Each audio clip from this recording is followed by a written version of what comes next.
So recently I put together a client video for Sonas Bathrooms. They're bathroom showrooms based in Dublin, and they're a sponsor of the local football team, the Bray Wanderers. I had a lot of fun creating this video. We had the mascot involved, we had a few of the players involved in the video, and I'm really happy with how it turned out. So I'm going to put a link to the video in the description. I'll also put it on my website, and I'll also put it in the end of this video and maybe on my Instagram as well. So there's no excuses not to check it out, guys. It's I think you'll like it. It was fun. It's something different than what I normally do.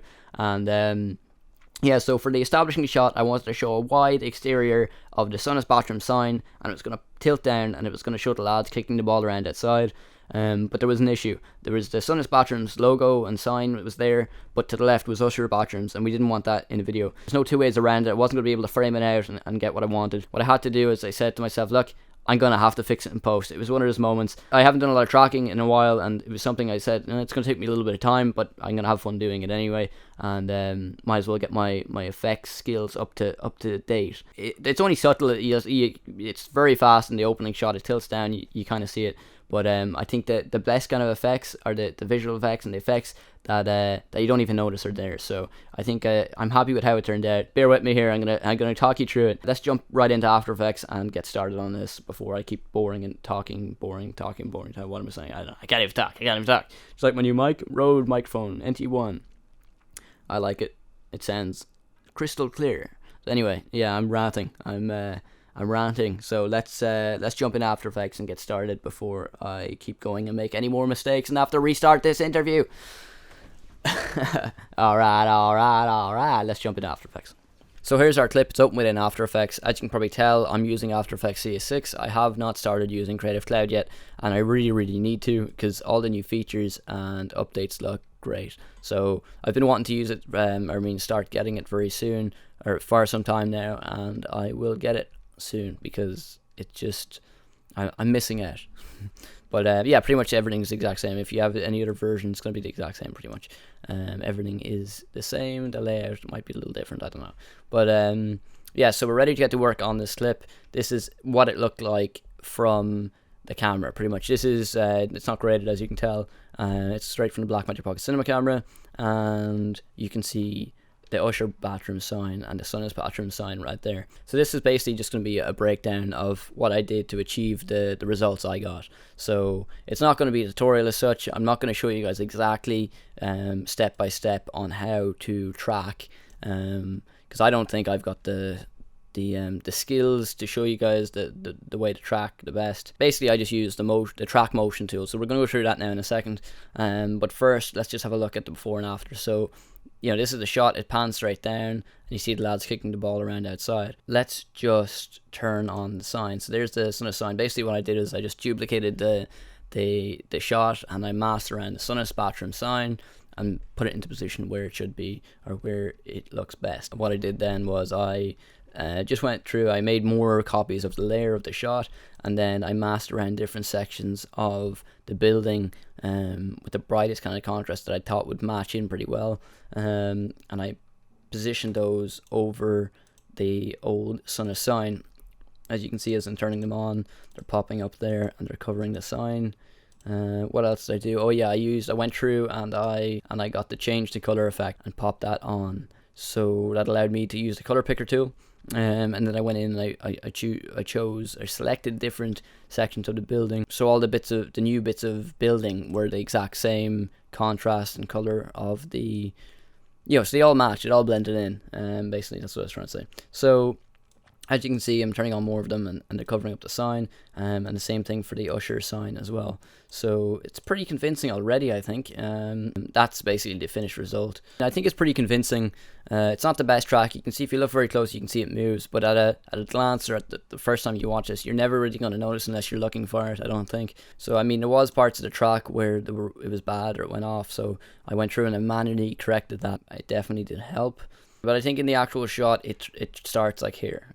You don't really even notice it. So it's like I said, it's the best effects are the ones you don't even notice. Even for the work that went into this, it definitely helped. And it's nice to see it work. We'll go through and I'll give you like a rough breakdown of what I did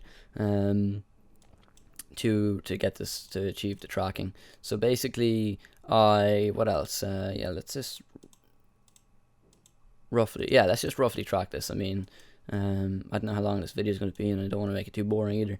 So yeah, we'll just do a new track point. There, let's just do a new null object.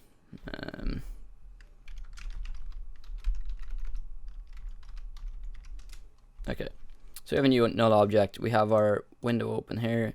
Okay, let's scale all this stuff back to where it was. So track motion, you get a new track point. My shot is obviously on a tripod, and it's only tilts down from the top to bottom, so therefore there's no rotation in the shot. But if you did do a handheld shot, you want to do rotation as well, because there's going to be some movement or sway to your shot. So position, we're going to go back to the start of the frame here, and we're going to just find an area of high contrast, or an area that stands out the most, that you think would have a good track. And then you want to then analyze forward. So if you click that, and as you can see, it just went haywire for some reason. So for some reason it lost the track.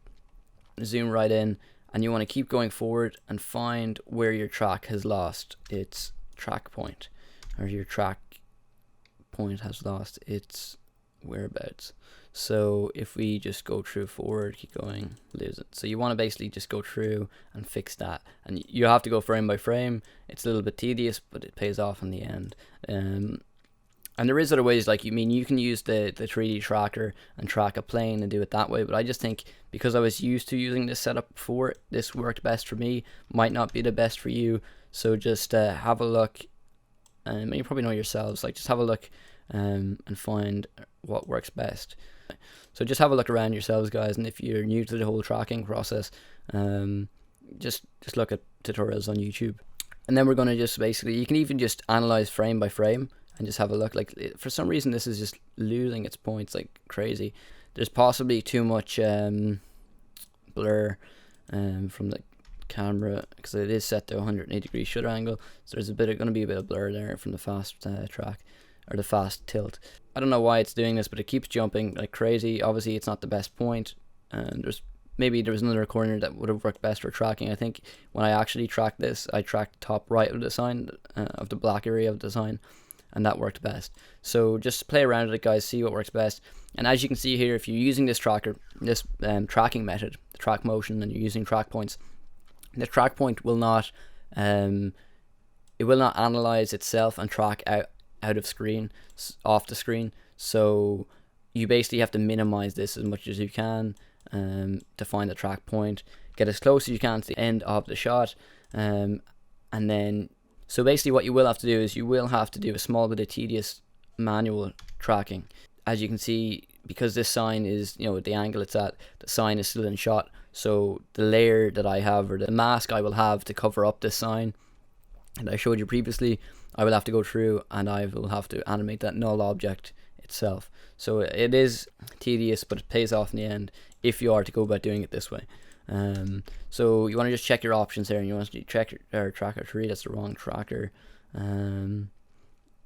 Actually no, that is okay. So what else do I want to do? Edit target, and you want to have it set to new null, so that's okay. And I think we're pretty happy with that so far, so we're just going to go and say apply to X and Y, yes. Take off cap locks, where are you on, and cluttering the screen. So as you can see, that null object is stayed there, and it has now, when you go to the end of the frame, or end of where it's tracked, it starts following the screen. So that's not what you want, because if you, for an example, what we'll do is we will turn on this shot here. Let's just turn off the majority of these, just so we can see what the original shot looked like. So this Sonas Bathrooms sign, we're going to use this as an example. So what we need to do is we need to pair this up with our new null. Like, it's not paired up, so you can see it's moving like it's stuck to the screen, which is not what you want. So you have to parent this layer to the new null. So the null point, which is your track point, it is now stuck there. So right now it's actually in the wrong area, in the wrong place. So what we're going to do is we're just going to move it over the sign, just as a rough idea. So parent it up there, and as you can see, it sticks to the sign. It sticks to the null, so therefore it's tracked in your shot. It looks pretty good, but obviously you're going to have an issue here where it goes off screen and it starts to move with the screen. So what you'll have to do is you'll have to animate it manually and go through a keyframe it yourself. It is a little bit tedious, but it does work in the long run. If you're to go about tracking this way, like I said, there's other ways of tracking. You can use the 3D tracker, and it pretty much is all automated, so it probably will work best. But it's all up to you and what you want to do. And that's pretty much it, guys. Basically, I'll just have the original, the final shot come up on screen so you guys can see what it looks like. But like I said, it's very quick, it's subtle, but it does the job. You don't notice it unless you're looking for it. But that's it, guys. I hope it was helpful. It was just a rough breakdown of what it was. I'm not very good at explaining these things. These tutorial videos are not something I'm very used to. So if I am to do more in the future, hopefully I'll get better at it. And hopefully you guys weren't too bored with this video, and hopefully you did learn something from it. Yeah, that's pretty much it, guys. As always, guys, stay productive and have fun creating. Thanks for watching, guys. I will see you in the next video.